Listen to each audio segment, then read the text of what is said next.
जमीन सर्वे से जुड़ी हुई सारी जानकारी इस वीडियो में दिया गया है।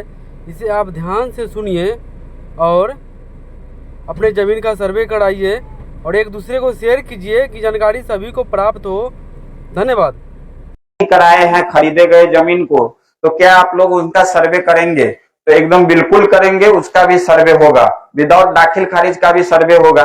बाद में उनका रेंट फिक्सेशन करके जो है रजिस्टर 2 को अपडेट कर दिया जाएगा। चलिए, और कोई क्वेश्चन है आपके मन में तो पूछ सकते हैं।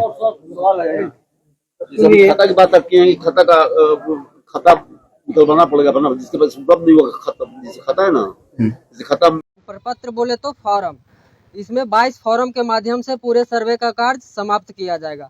जिसमें सबसे पहला आता है प्रपत्र 1। प्रपत्र 1 होता है उद्घोषणा का प्रपत्र। उद्घोषणा जो होता है वो डीएम सर के द्वारा जिला स्तर पर कर दिया जाता है। उसमें लिखा रहता है कि आपके फलाने गांव में सर्वे वाले लोग आएंगे और आपसे दस्तावेज, जमीन से जुड़े जानकारी पूछेंगे तथा दस्तावेज की मांग कर सकते हैं तथा आपकी जमीन की पैमाइश कर सकते हैं। इसमें आप लोगों को कोई आपत्ति नहीं है तथा उन कर्मियों को सहयोग करें तथा उनके कार्यों में दखल अंदाजी न करें। ये प्रपत्र 1 के माध्यम से डीएम सर के द्वारा उद्घोषणा किया जाता है। मतलब हम लोगों को अधिकार दिया जाता है कि हम आपके गांव में आएं और सर्वे का कार्य शुरू करें। उसके बाद आता है प्रपत्र 2। प्रपत्र 2 आता है स्वघोषणा का प्रपत्र। स्वघोषणा बोले तो स्वघोषणा में आप लोग जितना भी आप लोगों रैयतों के पास जितना भी आपके पास जमीन है, वो जमीन का पूरा विवरण उस प्रपत्र 2 में भरना होता है। उसमें रहता है फर्स्ट कॉलम में सीरियल नंबर आ गया, दूसरा में रहता है रैयत का नाम, हिस्सेदार का नाम, मतलब जिनके नाम से वर्तमान में अभी जो हिस्सेदार हैं, जिनके नाम से खाता खुलेगा उनका नाम डलाएगा, उनके पिता का नाम डला जाएगा। और दूसरा में आता है उनका अस्थायी पता, उसमें डालना होता है। उसमें फिर डालना होता है खाता नंबर क्या है, खेसरा नंबर क्या है, और उस खेसरा नंबर का उस रकबा क्या है और उसका चौहद्दी क्या है, और वो ज़मीन आपको कैसे प्राप्त हुआ है। हो सकता है वो ज़मीन आपको खतियान के थ्रू, पूर्वज के थ्रू प्राप्त हुआ है। हो सकता है वो ज़मीन आप खरीदे हो तो केवाला के थ्रू प्राप्त हुआ है। हो सकता है वो ज़मीन आपको पर्चा के माध्यम से प्राप्त हुआ है। तो ये पूरा जानकारी आपको, ज़मीन का जानकारी उस फॉर्म में डालना होता है, भरना होता है। तथा उस फॉर्म को भरने के साथ उसके साथ आता है प्रपत्र 3.1 बंसावली का प्रपत्र। बंसावली जैसे कि बहुत सारा जमीन खतियानी जमीन है, तो सारा दस्तावेज और कागज तो दादा परदादा पूर्वज के नाम से चलते आ रहा है। तो बंसावली वेरीफाई करता है कि आप उनके मतलब वारसान हुए, पुत्र हुए, पुत्रियां हुए, आप असल हिस्सेदार हुए। तो बंसावली के माध्यम से जिनका भी खतियानी जमीन है या मृत, जिनका दस्तावेज मृत हो गए हैं, जिनके नाम से दस्तावेज था वो मृत हो गए हैं, तो उनको बंसावली बनवा करके देना होगा, जो बंसावली प्रपत्र 3.1 में बनेगा। उसके बाद आता है प्रपत्र 3। उसमें हम लोगों को जो प्रपत्र 2 आप लोग देते हैं स्वघोषणा का प्रपत्र, तो हम उसका वेरीफाई करते हैं, उसका वेरिफिकेशन करते हैं कि आप लोग जो जानकारी दिए हैं वो सही है या नहीं। उसके बाद आता है प्रपत्र 4। प्रपत्र 4 में आता है जितना भी जो जमीन है, जो कोर्ट में चल रहा है, जिस पर मामला, जिस पर केस हो गया है, तो वो जितना भी विवादित जमीन है उस सभी विवादित जमीन को प्रपत्र 4 के माध्यम से कलेक्ट किया जाता है। उसके बाद आता है प्रपत्र 5। प्रपत्र 5 है जो तेरिज लेखन का है। तेरिज लेखन बोले तो खतियानी विवरण, जो 1914 या 1915 1910 के आसपास जो सर्वे हुआ था, उस सर्वे में किनके नाम से खतियान में वो जमीन चढ़ा था, वही खतियान का सारांश प्रपत्र 5 में हम लोगों को भरना होता है। जिस आधार पर जो आप लोग बंसावली दीजिएगा, हकदार दीजिएगा कि मेरा खाता नंबर इतना, खेसरा नंबर इतना है, तो वो हम तेरिज लेखन कर रहे हैं प्रपत्र 5 में, उससे हम लोग आप लोगों को जो बंसावली रहेगा उससे वेरीफाई करेंगे। उसके बाद आता है ये जो पूरा प्रोसेस है, इस सब प्रोसेस आता है किस्तबार। ये जो सर्वे का कार्य है इसमें 3 गो प्रोसेस है। सबसे पहला है किस्तबार का प्रोसेस, उसके बाद है खानापुरी, उसके बाद है विश्रांति। किस्तबार के प्रोसेस में ही आप लोगों को प्रपत्र 2 जमा करना है, और उसके बाद हम लोग जब आप पूरा फार्म कलेक्ट हो जाएगा प्रपत्र 2 का, उसके बाद हम लोग आएंगे, ग्राम सीमा का सत्यापन करेंगे कि आपका जो बॉर्डरिंग है। आप लोग को बता दें कि आज से 7 से 8 साल पहले हवाई एजेंसी के द्वारा पूरा बिहार का नया नक्शा तैयार कर लिया गया है। वो नक्शा हम लोग, जिसको स्पेशल सर्वे मैप बोला जाता है, वो मैप हम लोगों को दिया जाएगा, और वो मैप लेकर के हम अब निजी ज़मीन पर उतरेंगे और सबसे पहले उस ग्राम का सीमा का सत्यापन करेंगे। उस ग्राम का सीमा का सत्यापन करेंगे, उसके बाद फिक्स्ड पॉइंट को, मुस्तकिल को ढूंढेंगे और फिक्स्ड पॉइंट को बनाएंगे। फिक्स पॉइंट बनाने के बाद नए खेसरे का निर्माण करेंगे। जो भी पुराना प्लॉट है उसमें तो बहुत सारा डिवाइडेशन हो गया है, तो इस जो नया नक्शा है उसमें नया प्लॉट नंबर दिया जाएगा। यह प्रोसेस है जो उत्तर पश्चिम दिशा से शुरू किया जाएगा। प्लॉट नंबरिंग देना शुरू किया जाएगा उत्तर पश्चिम दिशा से, नया प्लॉट नंबर। तो ये जो पूरा प्रोसेस है जो एक किश्तवार कहलाता है। ये जब किश्तवार का प्रोसेस समाप्त हो जाएगा उसके बाद आएगा खानापुरी। खानापुरी का जो प्रोसेस है जो प्रपत्र 6 में है। प्रपत्र 6 में है कि वो काम होगा जो हम लोग नया प्लॉट जो प्लॉट नंबर दिए, नया प्लॉटिंग किए, नया खेसरा नंबर दिए, तो भूमि स्वामित्व का निर्धारण प्रपत्र 6 के माध्यम से किया जाता है कि जो नया प्लॉट नंबर 1 बना, 2 बना, उनका असल हकदार कौन है। मतलब भूमि स्वामित्व का निर्धारण प्रपत्र 6 के माध्यम से किया जाएगा। जब प्रपत्र 6 के माध्यम से भूमि स्वामित्व का निर्धारण कर लिया जाएगा उसके बाद आप लोगों को प्रपत्र 7 में खानापुरी का पर्चा दिया जाएगा। खानापुरी पर्चा कहने का मतलब है कि आपको जो खतियान, प्रपत्र 6 ही है जो खतियान का निर्माण हो गया, नया खतियान का निर्माण, उसी में आपका सारा विवरण, नया खाता नंबर, नया खेसरा नंबर, पुराना खाता नंबर, पुराना खेसरा नंबर, नया रकबा और उसका चौहद्दी क्या है, किनके नाम से खाता खुला, मतलब खतियान का नकल पर्चा आप लोगों को उपलब्ध कराया जाएगा कि आप लोग वेरीफाई करिए कि आपका जमीन सही चढ़ा है या नहीं। अगर उसमें कुछ त्रुटि और प्रपत्र जो साथ देंगे खानापुरी पर्चा वेरीफाई करने के लिए, उसके साथ एलपीएम भी हम आप लोगों को देंगे। एलपीएम बोले तो लैंड पार्सल मैप, जो भी आप लोगों का जमीन है उसका नक्शा, एक नया नक्शा का निर्माण किया जाएगा। वो नक्शा और खानापुरी का पर्चा आप लोगों के बीच में बांटा जाएगा। आप लोग उस पर्चा का, अपने पूरा जमीन का विवरण का तथा नए नक्शे का उसको वेरीफाई करेंगे। अगर उसमें कोई त्रुटि रह गया तो आप लोग प्रपत्र 8 के माध्यम से प्रथम दावा आपत्ति कर सकते हैं। बाय द वे किन्हीं का रकबा कम चढ़ा, किन्हीं का खेसरा नंबर छूट गया, तो आप लोग अपना पूरा वेरीफाई करके प्रपत्र 8 के माध्यम से उसको दावा आपत्ति करेंगे कि सर मेरा ये ज़मीन छूट गया है, चाहे मेरा ये त्रुटि रह गया है। उसके बाद आता है प्रपत्र 10। प्रपत्र 10 में हम फिर से उसको वेरीफाई करके, सुधार करके, प्रपत्र 10 में फिर से आप लोगों के बीच पर्चा और नया नक्शा बांटा जाएगा। फिर से आप लोग चेक करेंगे और अगर फिर से आप लोगों को कोई त्रुटि लगे तो प्रपत्र 12 के माध्यम से आप लोग फिर से दावा आपत्ति कर सकते हैं। जब ये पूरा प्रोसेस हो जाएगा तो उसके बाद प्रपत्र 18 का में हम लोगों को जमीन का जो जैसा नेचर है उसके अनुसार उसका लगान का निर्धारण करना है। मतलब जमीन के नेचर के अनुसार लगान का निर्धारण हम ही लोग को करना है, जो प्रपत्र 18A के माध्यम से किया जाएगा। उसके बाद फिर से जब लगान का निर्धारण हो जाएगा, 2 बार आपत्ति आप लोग कर लेंगे तो फिर से सुधार करके नया खतियान और नया नक्शा आप लोगों के बीच में फिर से बांटा जाएगा, जो कि प्रपत्र 20 में आप लोगों को बांटा जाएगा। फिर से आप लोग चेक करिएगा, अगर कोई त्रुटि है तो प्रपत्र 22 के माध्यम से फिर से दावा आपत्ति कर सकते हैं। फिर से दावा आपत्ति करिएगा, फिर से उसका सुनवाई होगा। जो जब प्रपत्र 22 का सुनवाई होगा जो बंदोबस्त कार्यालय में होगा, जो प्रपत्र 8 और प्रपत्र 12 में दावा आपत्ति करिएगा तो उसका सुनवाई जो हमारे सीनियर हैं कानूनगो सर और एएसओ सर के द्वारा किया जाएगा। तो ये जो पूरा प्रोसेस है जो ये 22 चरणों में डिवाइड है, ये पूरा प्रोसेस 22 प्रपत्रों के माध्यम से किया जाएगा, जिसमें आप लोगों को 3 बार मौका दिया जाएगा। प्रपत्र 8 में, प्रपत्र 12 में, प्रपत्र 22 में आप लोग अपना जमीन को सुधार के लिए 3 बार आप लोगों को मौका दिया जाएगा कि अगर कोई त्रुटि है तो 3 बार आप अपना आपत्ति कर सकते हैं। इसके बाद आप लोगों को गांव का अधिकार अभिलेख, मतलब नया नक्शा, नया खतियान फाइनली रूप से अपडेट हो जाएगा। नया खतियान, नया नक्शा का निर्माण कर दिया जाएगा तथा आप लोगों को नया नक्शा और नया खतियान लोगों के बीच में बांट दिया जाएगा और ये पूरा जो प्रोसेस होगा पूरा ऑनलाइन चढ़ जाएगा। जब भी आपका नया नक्शा और नया खतियान का निर्माण होगा तो वो पूरा डिजिटल हो जाएगा। आपके नाम से फलाने गांव में जैसे ही आप अपना नाम दर्ज करिएगा, आप लोगों को ये पूरा सर्वेक्षण के बाद जैसा आधार कार्ड होता है उसी प्रकार से 16 डिजिट का आप लोगों को एक कार्ड दिया जाएगा, भूधारी कार्ड, जिसमें आप जैसे ही ऑनलाइन सर्च करिएगा तो आपके फलाने गांव में जितना भी ज़मीन है उसका खाता नंबर, उसका खेसरा, उसका प्लॉट, उसका चौहद्दी, उसका कितना रकबा है और किनके नाम से वो ज़मीन है, वो पूरा डिटेल्स ऑनलाइन शो कर देगा कि आपके पास कुल कितना संपत्ति है। तो पूरा प्रोसेस के बाद पूरा सिस्टम डिजिटलाइज हो जाएगा जितना भी।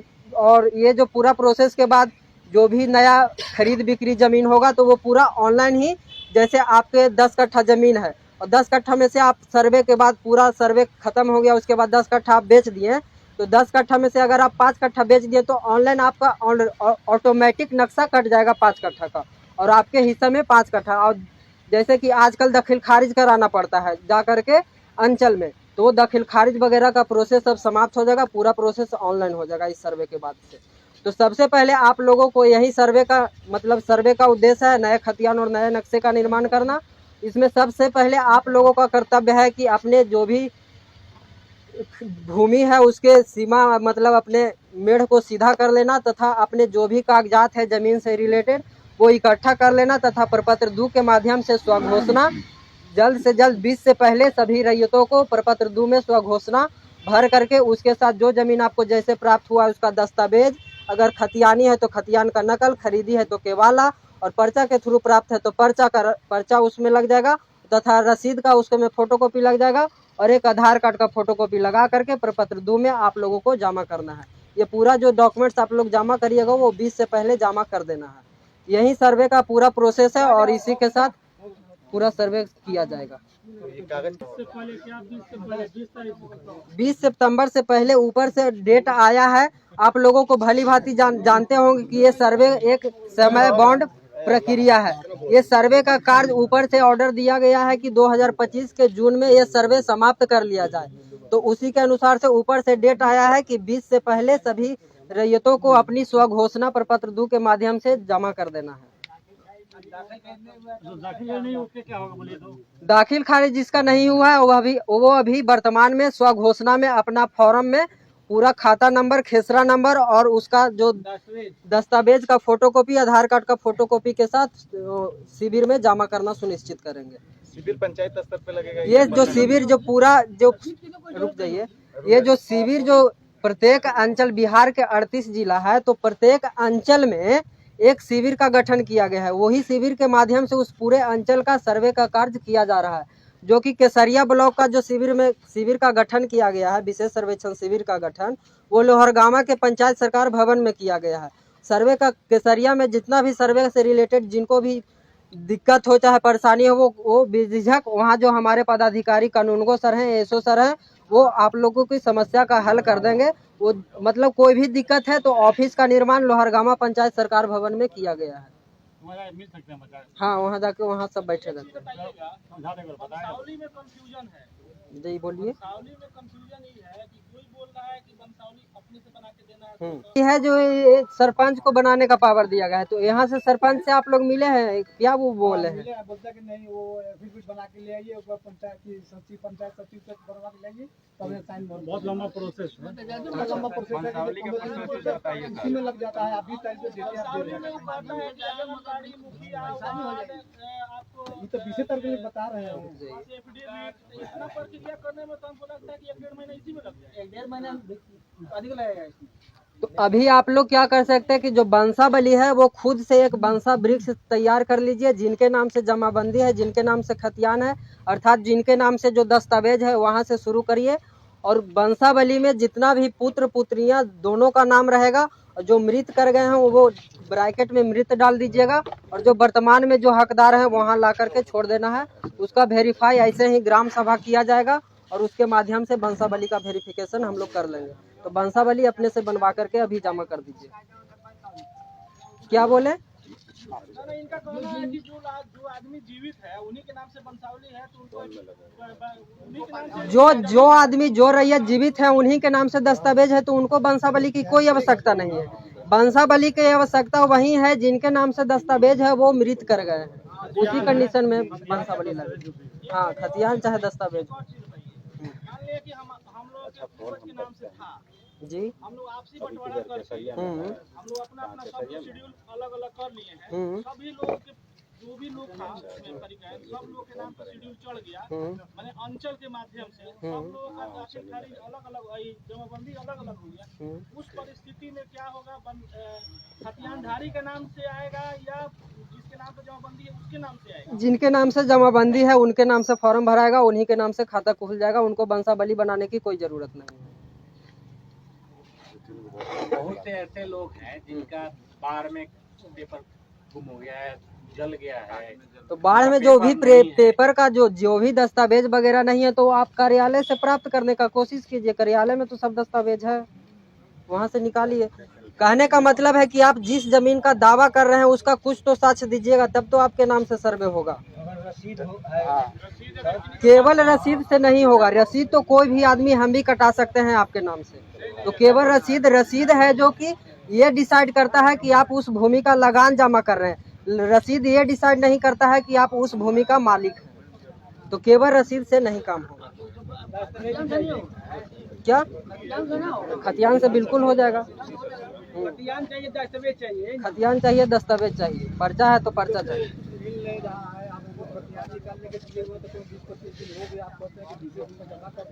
तो खतियान तो आजकल ऑनलाइन भी उपलब्ध है, सारा जगह का खतियान तो ऑनलाइन उपलब्ध है। तो दस्तावेज के साथ जमा करिए स्वघोषणा।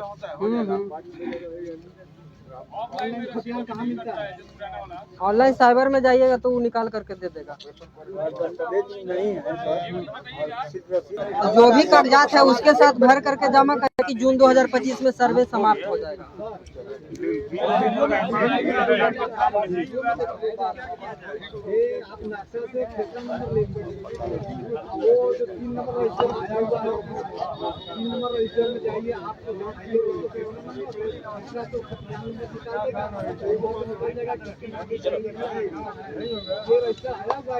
आया हुआ है, सभी दस्तावेज हम लोग के पास उपलब्ध करा दिया गया। बाकी जो भी जिनको पर्सनली प्रॉब्लम है, दिक्कत है, तो वो लोहरगामा ऑफिस में आएंगे। उनके लिए निदान करने के लिए कानूनगो सर हमारे हैं। जो भी प्रॉब्लम है तो ऑफिस में आइए। कराए हैं खरीदे गए जमीन को, तो क्या आप लोग उनका सर्वे करेंगे? तो एकदम बिल्कुल करेंगे, उसका भी सर्वे होगा। विदाउट दाखिल खारिज का भी सर्वे होगा। बाद में उनका रेंट फिक्सेशन करके जो है रजिस्टर 2 को अपडेट कर दिया जाएगा। चलिए, और कोई क्वेश्चन है आपके मन में तो पूछ सकते हैं। खाता की बात आपकी है कि खाता का खाता निकलवाना पड़ेगा अपना, जिसके पास उपलब्ध नहीं होगा खाता, जैसे खाता है ना, जैसे खाता एक रैयत के पास मान लीजिए 20 खाता है और उसके पास खत्ता अवेलेबल नहीं है, लेकिन वो मालूम है, उसको हर खाता मालूम है, हर प्लॉट उसको मालूम है। तो अभी वो कहाँ से वो खाता पूरा निकालेगा? रकबा भी मालूम है, चौधरी उसको मालूम है। देखिए इनका क्वेश्चन, रुक जाइए। देखिए इनका क्वेश्चन था कि सर हमको प्लॉट के बारे में, खाता खेसरा रकबा चौहद्दी के बारे में पूर्णतः मौखिक रूप से एकदम अच्छे से जानकारी है, तो क्या हमको खतियान देने की आवश्यकता है या खतियान नहीं है अवेलेबल, तब हम लोग क्या वैसे ही भर के दे सकते हैं? तो हम बताते हैं कि एकदम बिल्कुल दे सकते हैं। कि आप सर्वे वाला फॉर्म पे आप जो है पूरे जमीन का डिटेल यदि मालूम है तो पूरा अच्छे से भर के और केवल आधार कार्ड लगा के भी दे सकते हैं। आपके पास यदि कोई पेपर नहीं है तो जब हम जाएंगे आप दखल पंजी तैयार करने आपके प्लॉट पे, तो वहां पे अगल बगल के रैयत से और आपसे सबको बजाएंगे और अच्छे से पूछताछ करेंगे जो क्या इस पे, इसका जमीन पे हक है, ये कितने साल से रह रहे हैं, नहीं रह रहे हैं, सारा चीज पूछेंगे और दखल पंजी बनाएंगे। तो आप लोगों को ये आश्वस्त हो जाना है कि मेरे पास पेपर नहीं है और जमीन का डिटेल मालूम है, तो क्या हम फॉर्म नहीं भरेंगे, पहले पेपर निकालेंगे? तो नहीं, पहले आप फॉर्म भर के जमा कर दीजिए, फिर आप कोशिश भी कीजिए कि फॉर्म ये मेरा पेपर निकल जाए कहीं से, क्योंकि 2-3 महीना के बाद किस्तवार का 2-3 महीना के बाद जो है हम ये प्लॉटिंग का काम स्टार्ट करेंगे। चलिए अगला क्वेश्चन। हम 4 भाई हैं, पिताजी गुजर गए हैं, जी हो गए, तो कैसे होगा? माताजी जिंदे हैं? माताजी गुजर गई। माताजी जी। देखिए इनका क्वेश्चन एक एक करके देखिए। इनका क्वेश्चन है कि हम 4 भाई हैं, माताजी पिताजी दोनों गुजर गए, तो कैसे होगा सर्वे? देखिए, हो सकता है कि आपके पास कुछ खरीदा गया भी, आपके द्वारा खरीदा गया भी जमीन हो, और कुछ पिता और अन्य पूर्वजों के द्वारा भी ये अर्जन किया गया जमीन हो।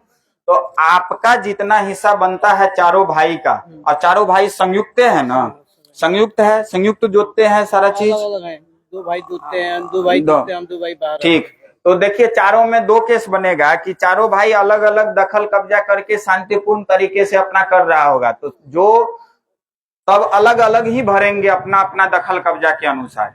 और यदि चारों भाई एक ही साथ संयुक्त रूप से जोत रहे हैं तो चारों भाई का नाम उसमें मेंशन आएगा और चारों के नाम से सर्वे होगा और वो संयुक्त खतियान बनेगा चारों का। पहले वाले खतियान में जैसे देखते होंगे कि राम वो श्याम वो मोहन इतना अंश ऐसे करके, तो उस टाइप से सर्वे होगा। हो गया। चार भाई क्या जगह भरेगा? चारों भाई 4 जगह भरिएगा आपके केस में। अभी तो एक एक हाँ, एक एक कर जी। बैनामा जमीन है और उसका दाखिल खारिज नहीं होगा तो उसको सर्वे में उसका जीरेक्स लगाना पड़ेगा। हाँ, अभी बताए ना, इनका बैनामा वाला और दाखिल खारिज वाला प्रश्न है। तो दाखिल खारिज यदि नहीं हुआ है तो आप बैनामा का पेपर जो है जेरोक्स करके आप दे दीजिएगा और उसका डिटेल भर के हम लोग सर्वे करेंगे उसका भी।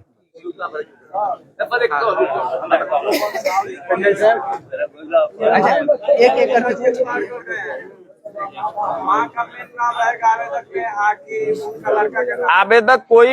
आवेदक कोई भी हो सकता है। देखिए, पिताजी एक्सपायर कर गए तो रैयत के नाम में जो भरिएगा वो पहले पत्नी का नाम दीजिएगा और तीनों संतान में, अगर 4 संतान है तो चारों संतान, अगर 5 संतान है तो 5 संतान का भी नाम दीजिएगा। ठीक है, आइए यहाँ तो बताइए। एक एक करके पूछिए।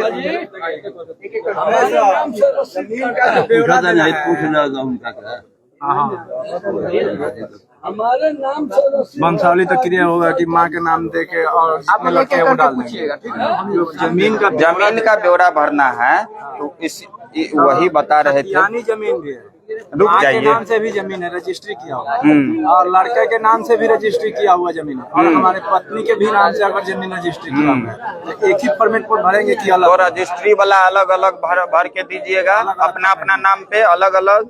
और जो खतियानी होगा उसमें मम्मी का नाम और तीनों बेटा या चारों बेटा का नाम भी मेंशन रहेगा। खतियान के जमीन, खतियानी माँ वाला के नाम से भी माँ- रजिस्ट्री जमीन है तो वो अलग भराएगा, उसके नाम से सिंगल, और आप लोगों के नाम से भी सिंगल जमीन है तो वो अलग भराएगा, अलग अलग फॉर्मेट।